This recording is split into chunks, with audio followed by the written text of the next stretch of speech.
Friends, ఈరోజు మన కారుమూరి కిచెన్లో 100 రోగాలను దూరం చేసే మునగాకు పచ్చడి ఎలా తయారు చేసుకోవాలో ఇప్పుడు చూద్దాము. ఈ విధంగా ఉంటుంది. చాలా టేస్టీగా ఉంటుంది. కాల్షియం, ఐరన్ పుష్కలంగా ఉంటుంది. ఎముకల నొప్పులకి చాలా బలంగా పనిచేసిద్ది. రైస్లోకి, చపాతీలోకి ఎందులోకైనా తినొచ్చు. మనం ఎప్పుడు పప్పులో కారపొడి ఫ్రైయే చేసుకున్నాము. ఒకసారి ఈ విధంగా నిలవ పచ్చడి కూడా ట్రై చేసి చూడండి. ఈ విధంగా చేసుకుంటే ఒక నెల వరకు గాజు బాటిల్లో పెట్టుకుంటే నెల వరకు ఉంటుంది. ఎంతో టేస్టీగా ఉంటుంది. మన ఏ విటమిన్ అత్యధికంగా ఉంటుంది. చిన్నపిల్లలకైతే కళ్ళజోడు తీసి పక్కన పడేస్తారు. ఈరోజు ఒక 2 ముద్దలు ఫస్ట్ ముద్దల్లో కలుపుకొని తింటే చాలా మన హెల్త్కి ఎంతో బెనిఫిట్స్ కలిగిన ఈ మునగాకు పచ్చడిని మీరు కూడా ఒకసారి ట్రై చేయండి. కావలసిన పదార్థాలు ఇవన్నీ చూశారు కదా, ఎంతో సులువుగా ఈజీగా చేసుకోవచ్చు. ఇప్పుడు మనం వీడియోలోకి వెళ్ళి చూసేద్దాం రండి.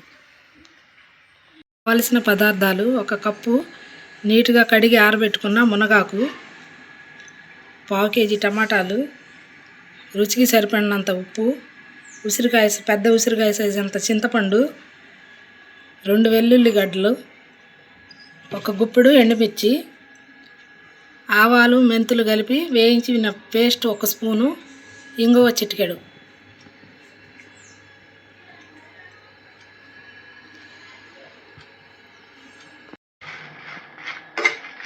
మనం తీసుకున్న ఎండుమిర్చిని ఈ విధంగా కొంచెం ఆయిల్ వేసుకొని లైట్గా ఫ్రై చేసుకోవాలి, మాడిపోకుండా.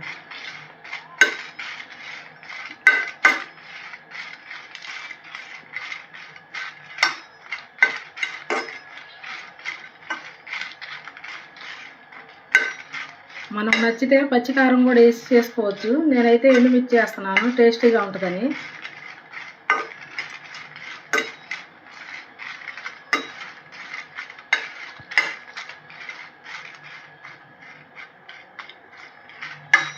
ఈ విధంగా లైట్గా ఫ్రై అయితే సరిపోతాయి. ప్లేట్లో తీసుకున్నాం. ఇప్పుడు ఇదే కళాయిలో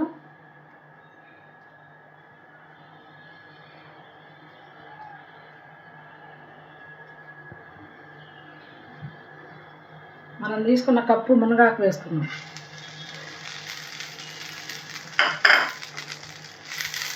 ఇది కూడా ఆయిల్లో బాగా ఫ్రై చేసుకోవాలి.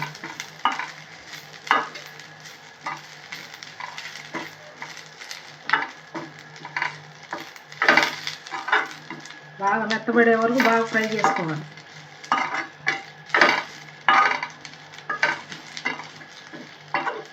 ఇప్పుడు మనం తీసుకున్న మునగాకంతా ఆయిల్లో ఈ విధంగా ఫ్రై అయిన తర్వాత ప్లేట్లో తీసుకుందాం.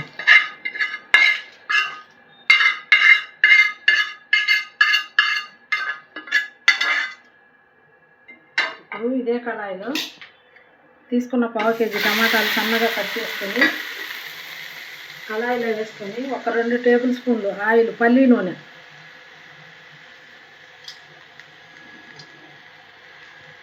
ఇవి కూడా బాగా ఉడికించుకోవాలి. పచ్చి వాసన పోయేదాకా ఉడికించుకోవాలి.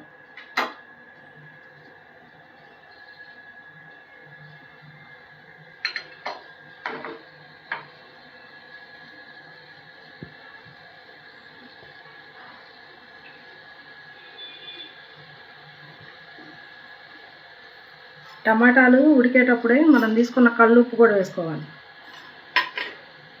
కల్లుప్పు, దానిలోనే చింతపండు, పీసులు గింజలు ఏమి లేకుండా చింతపండు కూడా దానిలో పెట్టుకొని ఉడికించుకోవాలి.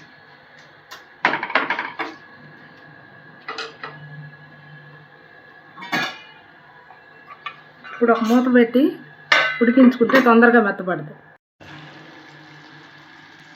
ఈ విధంగా ఉడికించుకుంటే టమాటాలు సరిపోయిద్ది. కొంచెం వాటర్ ఉండాలి. మనం మరలా ఎక్స్ట్రా వాటర్ ఏం పోసుకోము. ఈ టమాటా చట్నీ ఉడికిన వాటిలో వాటరే మన చట్నీలో సరిపోయింది. ఏదో ఉన్నప్పుడు స్టవ్ ఆఫ్ చేసుకొని ఒక 5 నిమిషాలు చల్లారనిచ్చి మిక్సీ పట్టుకుందాం. ఇప్పుడు మనం వేయించుకున్న ఎండుమిర్చి, ఆవాలు మెంతుల పొడి,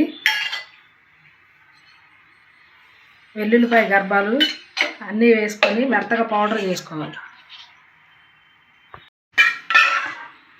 ఎండుమిర్చి మిక్సీ పట్టుకున్న తర్వాత ఈ టమాటాలు కూడా ఉడికించుకున్న టమాటాలు, చింతపండు కూడా వేసి మిక్సీ పట్టుకోవాలి. చాలా టేస్టీగా ఉంటుంది. కాల్షియం, ఐరన్ పుష్కలంగా ఉంటుంది. ఎముకల నొప్పులకి చాలా బలంగా పనిచేసిద్ది. రైస్లోకి, చపాతీలోకి, ఎందులోకైనా తినొచ్చు. మనం ఎప్పుడు పప్పులో కారపొడి ఫ్రైయే చేసుకున్నాము. ఒకసారి ఈ విధంగా నిలవ పచ్చడి కూడా ట్రై చేసి చూడండి. ఈ విధంగా చేసుకుంటే 1 నెల వరకు గాజు బాటిల్లో పెట్టుకుంటే నెల వరకు ఉంటుంది. ఎంతో టేస్టీగా ఉంటుంది. మన ఏ విటమిన్ అత్యధికంగా ఉంటుంది. చిన్నపిల్లలకైతే కళ్ళజోడు తీసి పక్కన పడేస్తారు. ఈరోజు ఒక 2 ముద్దలు ఫస్ట్ ముద్దల్లో కలుపుకొని తింటే చాలా మన హెల్త్కి ఎంతో బెనిఫిట్స్ కలిగిన ఈ మునగాకు పచ్చడిని మీరు కూడా ఒకసారి ట్రై చేయండి. కావలసిన పదార్థాలు ఇవన్నీ చూశారు కదా, ఎంతో సులువుగా ఈజీగా చేసుకోవచ్చు. ఇప్పుడు మనం వీడియోలోకి వెళ్ళి చూసేద్దాం రండి.